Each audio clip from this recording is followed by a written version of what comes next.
Hello friends, എല്ലാവർക്കും നമസ്കാരം. എല്ലാവർക്കും വലിയ പെരുന്നാൾ ആശംസ. ഇന്ന് നമ്മൾ കിടിലൊരു ഐറ്റമായിട്ടാണ് വന്നിരിക്കുന്നത്.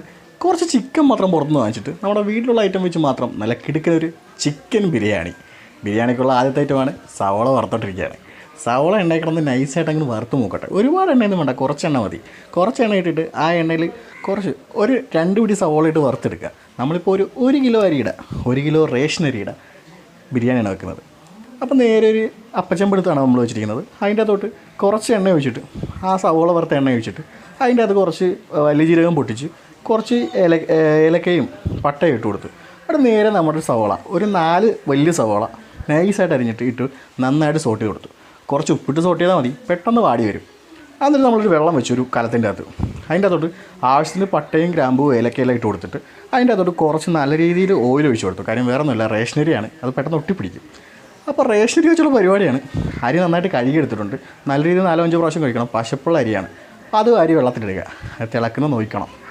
തിളച്ച് പെട്ടെന്ന് കഞ്ഞിയായി പോകാനുള്ള ചാൻസ് കൂടുതലാണ്, കലങ്ങിപ്പോകാനുള്ള ചാൻസും കൂടുതലാണ്. ആ സവോള നന്നായിട്ട് വഴണ്ട് വരുന്നിട്ടുണ്ട്. അതിനകത്തൊരു തക്കാളി ഇട്ട് കൊടുക്കുക. ഒരു 4 തക്കാളി നൈസായിട്ട് അരിഞ്ഞിട്ട് കൊടുക്കുക. നന്നായിട്ട് സോട്ട് ചെയ്യുക. അത് നന്നായിട്ട് വെന്ത് വരട്ടെ. അതൊന്ന് വെന്ത് വാണ്ടി വരുമ്പോഴത്തേക്കും ജിഞ്ചർ ഗാർലിക് പേസ്റ്റ് ഇട്ട് കൊടുക്കുക. അതിൻ്റെ പുറകെ തന്നെ ചില്ലി പേസ്റ്റ് ഇട്ട് കൊടുക്കുക. അതായത് ഒരു 10 പച്ചമുളക് എടുത്ത് മിക്സിയിൽ അടിച്ചെടുത്താണ്, അതും ഇട്ട് കൊടുത്തിട്ടുണ്ട്. നന്നായിട്ട് വഴറ്റിയെടുക്കുക. നന്നായിട്ട് വഴറ്റിയെടുക്കുക. കാര്യം സംഗതി കയ്യിൽ നിന്ന് പോകാൻ പാടില്ല, റേഷനറി വെച്ചുള്ള കളിയാണ്. നമ്മളൊന്നും മേടിക്കുന്നില്ല. 1 കിലോ ചിക്കൻ മാത്രം പുറത്തുനിന്ന് വാങ്ങിച്ചു. ബാക്കിയുള്ളതാണ് നമ്മുടെ വീട്ടിലുള്ള സാധനങ്ങൾ തന്നെ. നമ്മൾ പെരുന്നാളായിട്ടൊരു ബിരിയാണി വെച്ചില്ലെങ്കിൽ പിന്നെ നമ്മൾ എന്തുവാ പറയേണ്ടത്? ചിക്കൻ നമ്മൾ ഗരം മസാലയും മഞ്ഞൾപ്പൊടിയും അതേപോലെ തന്നെ കുറച്ച് മുളക് പൊടിയും കൂടിയിട്ടാണ് കുക്കറിലിട്ട് അടിച്ചത്. കാര്യം അരി ഇച്ചിരി പാളിയാലും ചിക്കൻ ടേസ്റ്റ് കിട്ടാൻ വേണ്ടിയിട്ടാണ് മുളക് പൊടി കുറച്ച് ആഡ് ചെയ്ത് കൊടുത്തത്. സാധാരണ പച്ച മസാല മാത്രമേ ആഡ് ചെയ്യാറുള്ളൂ. ആ അടിച്ച ചിക്കൻ നേരെ നമ്മുടെ മസാലയൊക്കെ ഇട്ട് കൊടുത്തു. ജസ്റ്റ് ഒന്ന് മിക്സ് ചെയ്തു. ഒരു 10 മിനിറ്റ് നന്നായിട്ട് ആ ഗ്രേവി കിടന്ന് തിളപ്പിച്ചു. അധികം വെള്ളമാക്കണ്ട, നൈസായിട്ട് കുറുകി നിന്നാൽ മതി. അതിലേക്ക് കുറച്ച് ഗരം മസാല തൂക്കി കൊടുത്തു. അതേപോലെ തന്നെ ഇതിൻ്റെ അകത്ത് കുറച്ചും നമ്മൾ നമ്മുടെ സ്വന്തം സുർക്ക കുറച്ച് ആഡ് ചെയ്ത് കൊടുത്തായിരുന്നു. അതേപോലെ തന്നെ അരി കോരിയത്, അരി ഒന്ന് ജസ്റ്റ് മീഡിയം വേവൊക്കെ ആയി ഒരുപാട് കുഴഞ്ഞു പോകാത്ത രീതിയിൽ എത്തുമ്പോൾ അരി നമ്മൾ കോരിയിട്ടുണ്ട്. അരി കോരിയതും കൂടി ഇട്ട് കൊടുത്ത് നൈസായിട്ട് അതൊന്ന് സെറ്റ് ചെയ്തെടുത്തു. എന്നിട്ട് നമ്മൾ വറുത്ത് വെച്ചാൽ നമ്മുടെ സവോളയെല്ലാം കൂടെ അതിൻ്റെ പുറത്തോട്ട് ഇട്ട് കൊടുത്തു. എന്നിട്ട് കുറച്ച് നെയ്യ് മതി, ഒരുപാട് നെയ്യൊന്നും വേണ്ട. ഒരു 4 ടീസ്പൂൺ നെയ്യ് അതിൻ്റെ പുറത്തേക്ക് ആഡ് ചെയ്ത് കൊടുത്തു.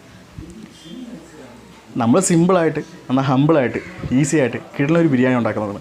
നമ്മൾ ഇന്നലെ ഉണ്ടാക്കിയ ചെമ്പരത്തി സ്കോഷ് വെച്ചുണ്ടാക്കിയ ആ ഒരു കളറുണ്ടല്ലോ, ഫുഡ് കളറായിട്ട് യൂസ് ചെയ്ത് അത് ഇട്ട് കൊടുത്തു.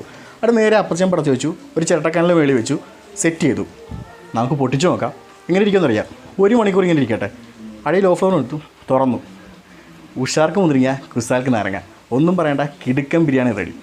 ഒന്നുമില്ലെങ്കിലും പെരുന്നാളൊക്കെ ആയിട്ട് നന്നായിട്ട് പൊളിക്കേണ്ടതെന്ന് കരുതിയിട്ട് ഒന്നുമില്ലാത്തടത്തുനിന്ന് 1 കിലോ ചിക്കൻ വെച്ച് തുടങ്ങിയ കളിയാണ്. അത് ടോപ്പായി, ഹെവിയായി, സ്റ്റാറായി. ഒന്നുമില്ലെങ്കിലും റേഷനറി കളറായി, ബിരിയാണി ഗുമ്മായി.